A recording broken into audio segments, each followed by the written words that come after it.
Hola, bienvenidos a nuestro podcast del día de hoy.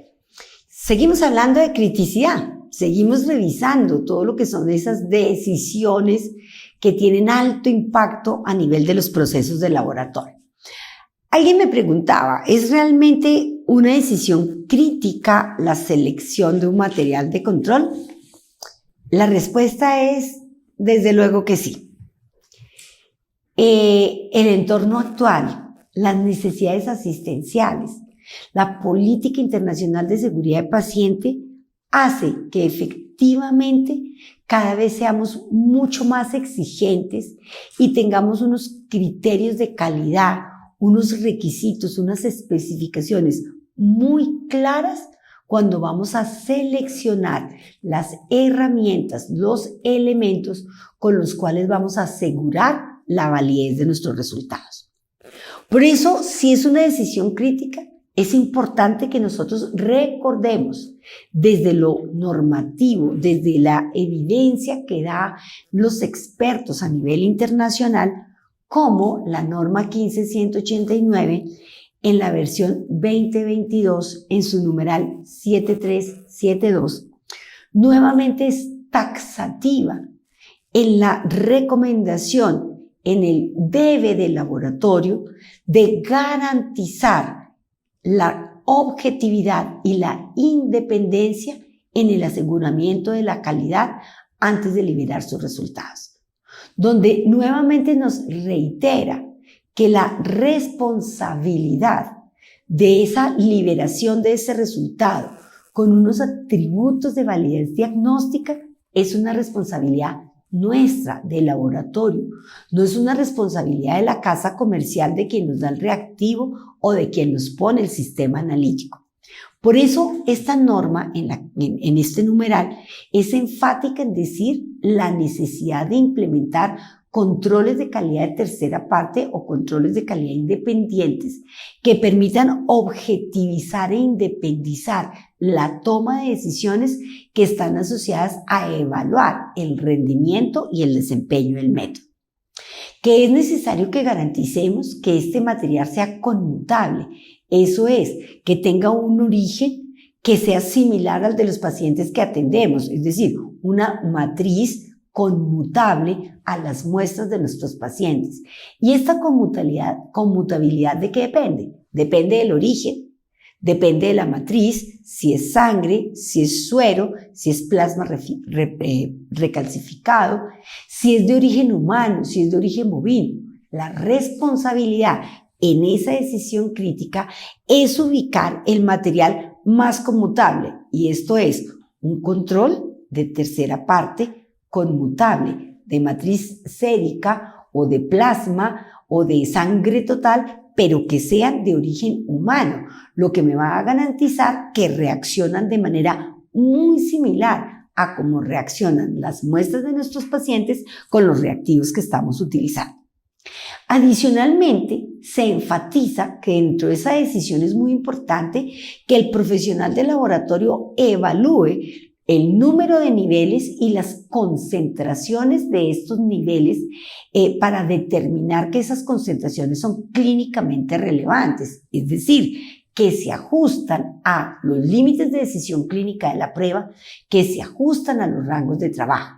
De nada me sirven 3 niveles de control en una glucosa cuando un nivel tiene una concentración de 40 miligramos, el otro nivel tiene una concentración de 300 miligramos por decilitro y el tercer nivel tiene una concentración de 600 miligramos por decilitro, cuando toda la población que atiendo en el laboratorio se encuentra dentro de los intervalos biológicos de referencia y fuera de eso no tengo ningún material de control cerca de los límites de decisión clínica de la prueba como el 116 o como el 160 miligramos por decilitro que definen decisiones clínicas importantes.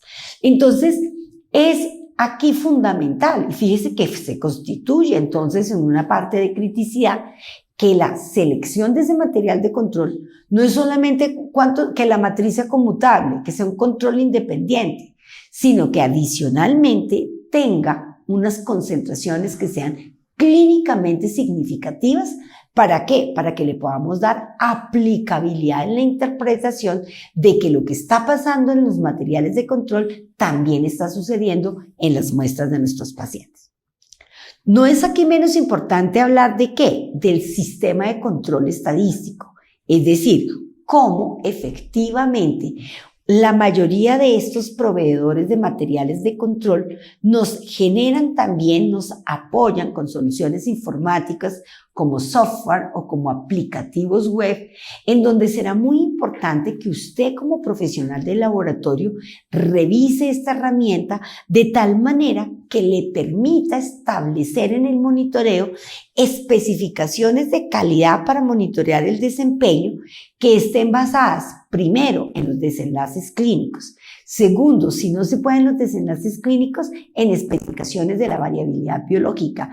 Y tercero, si no se puede ni por desenlace clínico ni por variabilidad biológica, que esa herramienta informática me permite establecer límites de desempeño basados en el estado del arte, siguiendo las recomendaciones de los consensos que se realizaron en Milán en el año 2014. Ahora miren dentro de las características que nos da de valor agregado la misma norma ISO 15189. Esta ya trae taxativo e implícito el valor agregado que genera un control de calidad independiente, garantizando la continuidad en el monitoreo, la estabilidad en el largo plazo. Esta norma, en el mismo numeral 732, prohíbe taxativamente que el día que usted decide cambiar de tecnología analítica, cambie también de material de control. No se puede, se pierde la continuidad en el monitoreo, se pierde la estabilidad en el largo plazo. Prohíbe que se cambie el mismo día de material de control y de lote reactivo. ¿Por qué? Porque se busca, esto tiene un impacto en la capacidad que debemos de tener como laboratorio de poder monitorear a los pacientes en el largo plazo. Ustedes saben que hacer un cambio en una tecnología, en un método, en un lote reactivo, calibrar hoy, en el paciente que viene por primera vez, no tiene ningún impacto.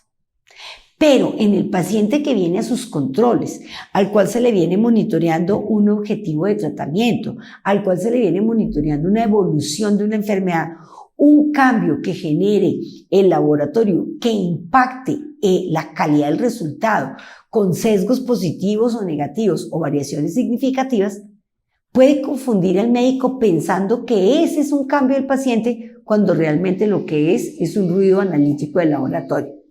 De ahí que sea tan importante el mantenimiento y la continuidad del material de control como estrategia de monitoreo. ¿Que sí es crítico la selección del ensayo de aptitud? Por supuesto que sí, porque cuando nosotros miramos, el ensayo de aptitud es la única herramienta que evalúa la exactitud del resultado. El control de calidad interno monitorea el proceso de medición, me garantiza la estabilidad en el largo plazo, me controla las variables del día a día. Pero la única herramienta que tenemos para evaluar la calidad del resultado, que es lo que le entregamos al paciente, es el ensayo de aptitud. De ahí que será importante dentro de esas decisiones considerar que ese proveedor de ensayo de aptitud esté acreditado con la ISO 17043.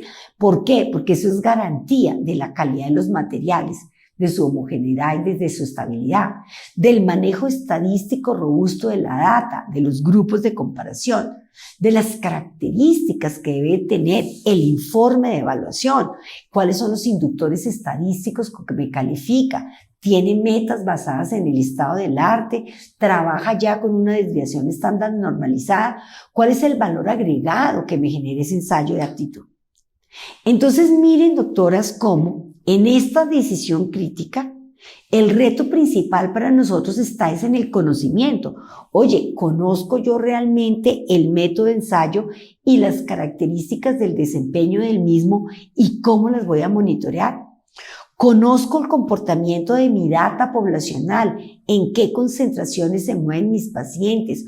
¿Cuáles son los límites de decisión clínicas que manejan mis médicos para ubicar materiales de control que tengan concentraciones relevantes para mi toma de decisiones?